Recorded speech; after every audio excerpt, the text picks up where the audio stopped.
ಇವತ್ತು ವಾರ್ತಾ ಮತ್ತು ಸಾರ್ವಜನಿಕ ಸಂಪರ್ಕ ಇಲಾಖೆ ವತಿಯಿಂದ ಈ ಸರ್ಕಾರದ ಪಂಚ ಗ್ಯಾರಂಟಿಗಳು ಬಗ್ಗೆ ಇಲ್ಲಿ ನಮ್ಮ KSRTC ಬಸ್ ಸ್ಟ್ಯಾಂಡಲ್ಲಿ ಇವತ್ತು ಉದ್ಘಾಟನೆಯನ್ನು ಮಾಡಿದ್ದೇವೆ.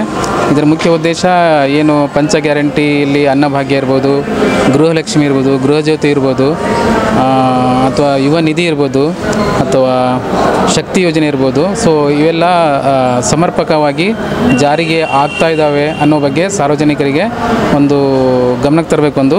ಮತ್ತು ಕೆಲವೊಂದು ಯೋಜನೆಗಳಲ್ಲಿ ಏನಾದರೂ ಅಂದರೆ ಕೆಲವರು ಏನಾದರೂ ಬಿಟ್ಟು ಹೋಗಿದ್ರೆ ಅವರಿಗೂ ಕೂಡ ಅವೇರ್ನೆಸ್ ಮಾಡುವಂಥದ್ದು ಮುಖ್ಯ ಉದ್ದೇಶ.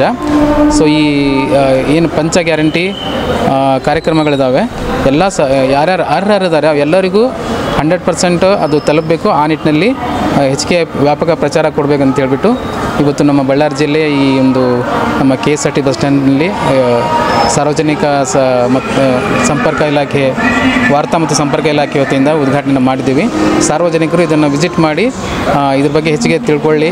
ಮತ್ತು ತಮ್ಮ ಮನೆಗೆ ಊರಿಗೆ ಹೋದಾಗ ಕೂಡ ಅಂಥದ್ದು ಯಾರು ಬಿಟ್ಟು ಹೋಗಿದ್ರಂಥ ಫಲಾನುಭವಿಗಳನ್ನು ಈ ಸ್ಕೀಮಿಗೆ ತರಲಿ ಅಂತ ನಾವು ಮನವಿ ಮಾಡ್ಕೊಳ್ತೇವೆ. Thank you. ಬಳ್ಳಾರಿಯ ನಿರಂತರ ಸುದ್ದಿಗಾಗಿ ಬಳ್ಳಾರಿ ಬೆಳಗಾಯಿತು ಚಾನೆಲ್ನ ಸಬ್ಸ್ಕ್ರೈಬ್ ಮಾಡಿ ಹಾಗೂ ಬೆಲ್ ಐಕಾನ್ ಒತ್ತಿ.